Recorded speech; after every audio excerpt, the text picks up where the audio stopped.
One victim's revelation forced Kobe to apologize on national television. I didn't force her to do anything. Another nearly tore apart his marriage. We snatched her. Kobe must have been shooting a free throw like, she bad. From criminal allegations to personal betrayals, these shocking revelations from Kobe's alleged victims are changing everything we thought we knew about the legend. Caitlin Faber. In the summer of 2003, at the height of his career, Kobe Bryant faced the most serious legal challenge of his life. The accuser was a 19-year-old hotel employee working at the Lodge and Spa at Cordillera in Edwards, Colorado. Her name would later be accidentally released multiple times as Caitlin Faber, despite Colorado's sexual assault shield laws designed to protect her identity.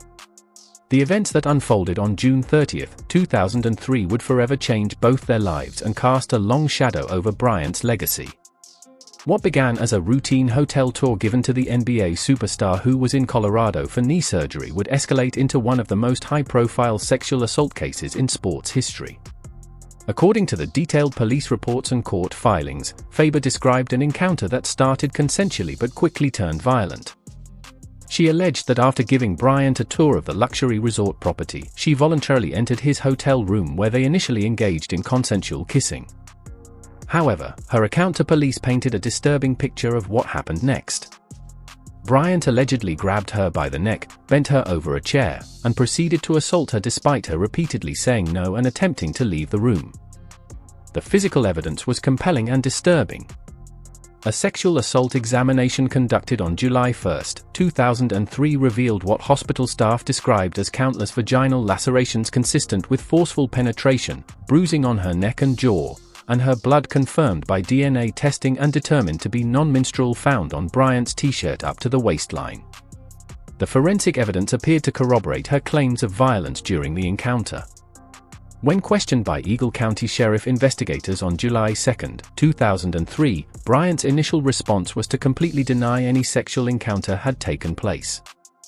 It was only when confronted with the overwhelming physical evidence, the DNA, the blood on his clothing, that he changed his story and admitted to having sex with Faber, though he maintained it was consensual. Perhaps most disturbing were Bryant's own admissions during the police interview. He acknowledged that he had held her from the back around her neck during sex, describing strangulation as his thing, a practice he admitted to engaging in with another woman who wasn't his wife. The case proceeded through the criminal justice system with Bryant arrested on July 4, 2003 and charged with felony sexual assault on July 18.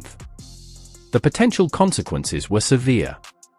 The charge carried potential penalties from probation to life in prison. Bryant pleaded not guilty, but the evidence against him was mounting. Bryant's defense team, led by Pamela Mackey, employed every weapon in their arsenal. They systematically attacked Faber's credibility, highlighting her sexual history with other men, including evidence of semen from another partner found on underwear she wore to her medical examination. They painted her as mentally unstable, pointing to her history of depression and past suicide attempts and suggested she was motivated by money and fame. The psychological warfare was relentless and devastating. Faber's name was accidentally leaked multiple times by court officials, violating the very laws designed to protect sexual assault victims. She received death threats, hate mail, and was subjected to intense media scrutiny that analyzed every aspect of her personal life. T-shirts appeared with slogans attacking her character, and she was vilified across social media platforms that were just beginning to emerge. The breaking point came as jury selection was set to begin in August 2004. After more than a year of legal battles, media harassment, and public shaming, Faber made the agonizing decision that she could no longer participate in the criminal prosecution. On September 1, 2004, prosecutors announced they were dropping all criminal charges because their key witness refused to testify. But the story didn't end there. A civil lawsuit filed in August 2004 was settled out of court in March 2005 for an undisclosed amount, though legal experts estimated it exceeded $2.5 million. The maximum allowed under Colorado law at the time.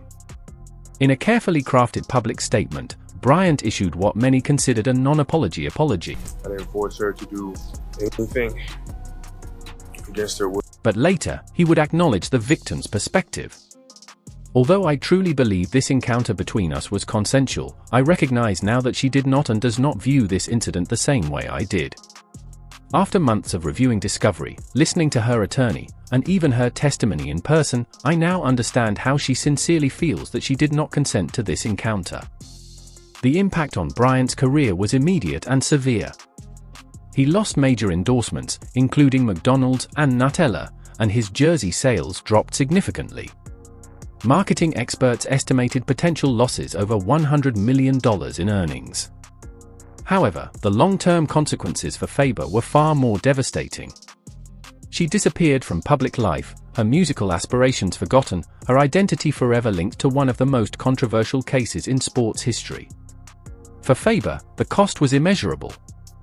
She has remained largely silent in the years since, living under the shadow of one of the most public sexual assault cases in American history. The trauma of not just the alleged assault, but the year-long public persecution that followed represents a cautionary tale about what happens when accusers take on powerful celebrities in a system that often seems designed to protect wealth and fame over truth and justice. While the Colorado case exposed Kobe Bryant's darkest public scandal, the deepest wounds were inflicted much closer to home on his wife Vanessa, who endured years of betrayal behind the scenes. Vanessa Bryant. Perhaps no one endured more humiliation and betrayal at the hands of Kobe Bryant than his own wife, Vanessa Bryant. Their marriage, which lasted from 2001 until his death in 2020, was marked by repeated infidelity, public embarrassment, and a pattern of behavior that revealed Bryant's complete disregard for the woman who stood by him through his darkest moments.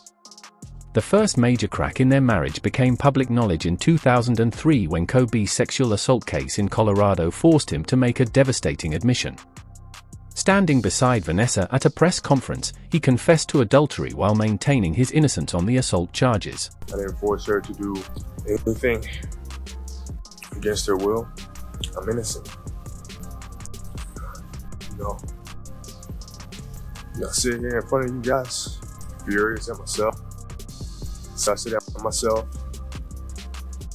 for making a mistake of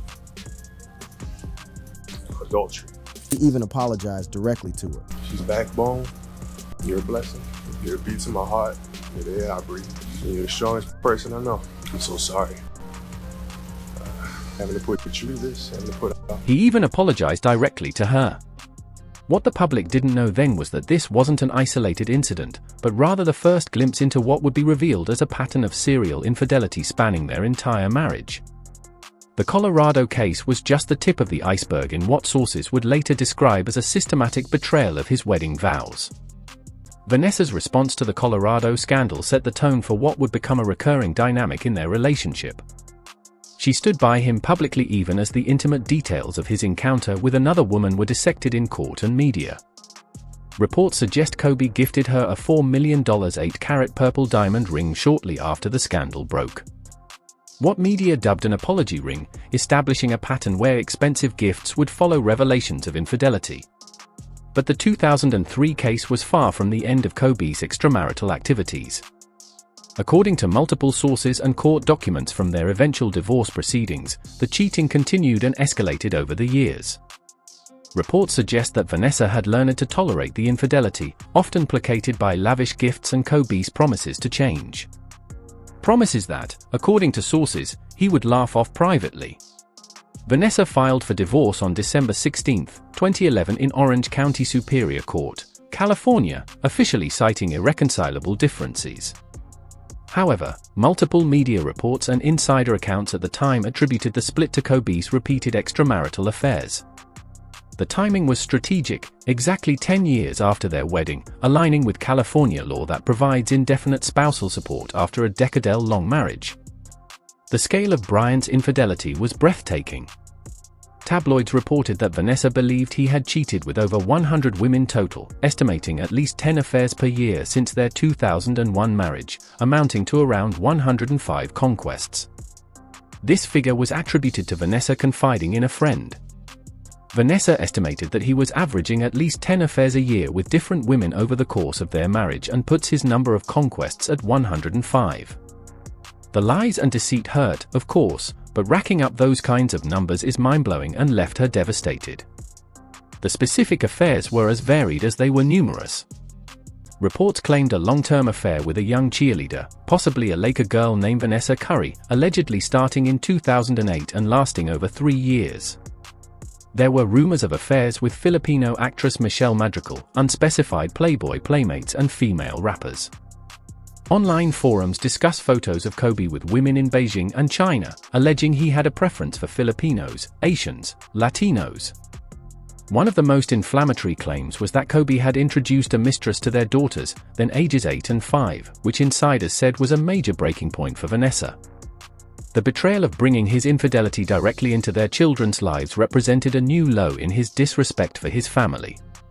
During the 2011 NBA lockout, July to December 2011, Kobe was allegedly caught red-handed in an affair, which served as the final straw. Vanessa reportedly hired private investigators who built a thick dossier of evidence, including photos and details of Kobe's affairs. The method of Vanessa's discovery was particularly painful. Sources claimed Vanessa was tipped off by wives of other NBA players whose husbands had witnessed or heard about Kobe's behavior firsthand. Without a prenup, Vanessa stood to gain significantly. She sought joint legal custody of their daughters with primary physical custody for herself and potentially half of Kobe's estimated $150–360 million fortune. Some speculated the timing was calculated with Vanessa's ex-stepfather telling TMZ her mother taught her to wait for the 10-year mark. However, the divorce was called off on January 11, 2013 after 13 months. Vanessa announced it on Instagram, "We are pleased to announce that we have reconciled. Our divorce action will be dismissed. We are looking forward to our future together." What makes Vanessa's story particularly tragic is her loyalty despite repeated betrayals. She had already stood by Kobe during the 2003 sexual assault case, publicly supporting him even as he admitted to adultery. She endured years of rumors and tabloid speculation about his affairs, only to have them confirmed in the most public way possible during the divorce proceedings. Recent accounts have added even more disturbing details. Former NBA player Sebastian Telfair shared a story in July 2024 about a woman in his social circle who disappeared for 8 months after attending a Lakers game only to resurface having been staying at the Palazzo across from the Grove in Los Angeles, implying an affair with Kobe. Kobe had snatched her. Kobe must have been shooting a free throw like, she bad. Telfair's story drew significant criticism for snitching on a deceased icon, with former NBA champion Stephen Jackson publicly slamming him. But the account fits the pattern of behavior that defined Kobe's marriage, a consistent disregard for his wife's dignity and his wedding vows. But Vanessa was not the only woman in Kobe Bryant's orbit who suffered under the weight of his household's dysfunction. Former housekeeper Maria Jimenez later revealed a disturbing pattern of abuse inside the Bryant home. Maria Jimenez. The story of Maria Jimenez represents one of the most disturbing examples of how Kobe Bryant's need for control and dominance extended into his personal life, creating a toxic environment for those who worked for him. Her experience as the Bryant family housekeeper from 2007 to 2008 reveals a pattern of workplace harassment, verbal abuse, and degrading treatment that culminated in a highly publicized lawsuit. Jimenez began working for the Bryants in September 2007. Employed as a live-in housekeeper, she reportedly worked 6 days a week for 10 to 12 hours per day handling household duties in their upscale Newport Coast residence. The Bryants allegedly promised her health insurance as part of her compensation, which became a central point of contention. According to Jimenez's allegations, the mistreatment started almost immediately after she was hired. She claimed Vanessa Bryant engaged in a continuing pattern of verbal abuse, including badgering, harassing, and humiliating her in front of Kobe Bryant, their children, and others. Specific insults reportedly included calling Jimenez lazy, slow, dumb, a liar, along with cursing and screaming. The most notorious incident involved an act of pure degradation. After Jimenez accidentally washed an expensive blouse valued at $690, Vanessa allegedly ordered her to retrieve the price tag from a bag containing dog waste by putting her hand into it.